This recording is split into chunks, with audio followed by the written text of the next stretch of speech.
Hello বন্ধুরা, আবার সকাল সকাল উঠে চলে এসেছি রান্নাঘরে।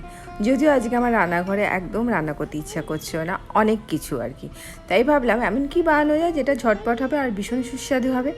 যেরম ভাবার সেরম কাজ, তার জন্য ভাবলাম আজকে চিকেন তাহেরি বানাই। আর সেটা অবশ্যই করবো প্রেশার কুকারে।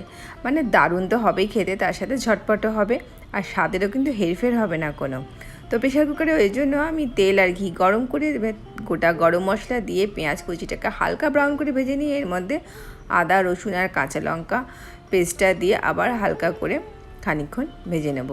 এবার আমি ভালো করে ধুয়ে রাখা চিকেনটা দিয়ে দিলাম, দিয়ে এর মধ্যে এবার অল্প করে লঙ্কার গুঁড়ো, ধনে গুঁড়ো, জিরে গুঁড়ো, গরম মশলার গুঁড়ো, তোমরা চাইলে এখানে যদি চিকেন মশলা ব্যবহার করতে চাও সেটাও পারো, দিয়ে সমস্ত মশলা একসাথে খুব ভালো করে তেল ছাড়া অবধি কষিয়ে নেব।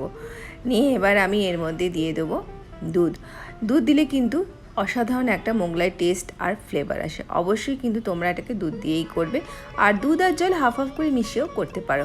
আমার কথা শুনে করো, দেখো জাস্ট দারুণ হবে। আর প্রেশার কুকারে হচ্ছে বলে ভেবো না কি যে এটা বাজে খেতে হবে, কারণ অনেকেরই ধারণা যে প্রেশার কুকারে ভালো হয় না খেতে। এটা খুবই ভুল ধারণা। প্রেশার কুকারে জাস্ট তোমার টাইমটাকে বাঁচায়, গ্যাসটাকে বাঁচায়, স্বাদের কোনো হেরফের হয় না। স্বাদটা কড়াইতে করলে যেমন হবে প্রেশার কুকারে করলে ঠিক তেমনই হবে। তো এটাকে আমি 2-3টে হুইসেল দেওয়ার পর বন্ধ করে দিলাম, এবং যখন প্রেশারটা রিলিজ করলো দেখো মুখটা খুলেছি আর দারুণ দেখতে হয়েছে। নো ডাউট ভীষণ সুন্দর একটা ফ্লেভার আছে, যেটা তোমাদেরকে আমি দিতে পারছি না, কিন্তু জাস্ট সুন্দর।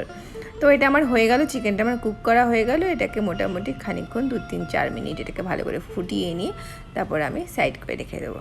এবার আরেকটা আমি প্রেশার কুকার নিয়েছি, এবার আমি এর মধ্যে আবার তেল আর ঘি সম পরিমাণে গরম করে নিয়ে এবার এর মধ্যে তেজপাতা, দারচিনি, এলাচ, লবঙ্গ আর একটা পেঁয়াজ দিয়ে হালকা করে ভেজে নেব।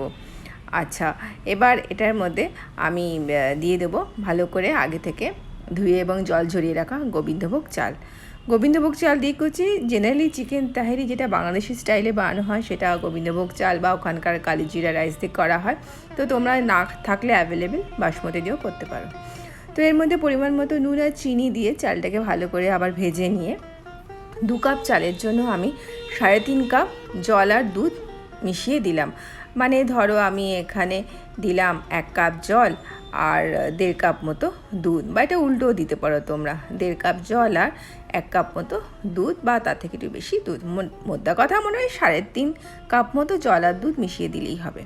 একটা হুইসেল বাজার পর এটাকে গ্যাসটাকে বন্ধ করে দিয়ে তারপর যখন গ্যাসটা নিজের থেকে রিলিজ করবে মানে প্রেশারটা, তখন এটাকে মুখটা খুললাম। চালটা একদম ঝরঝরে হয়ে গেছে। এখন যেহেতু ধোঁয়া ওঠা চাল তাই জন্য একটুখানি ওরকম লাগছে লাম্পি, বাট একদমই নয়।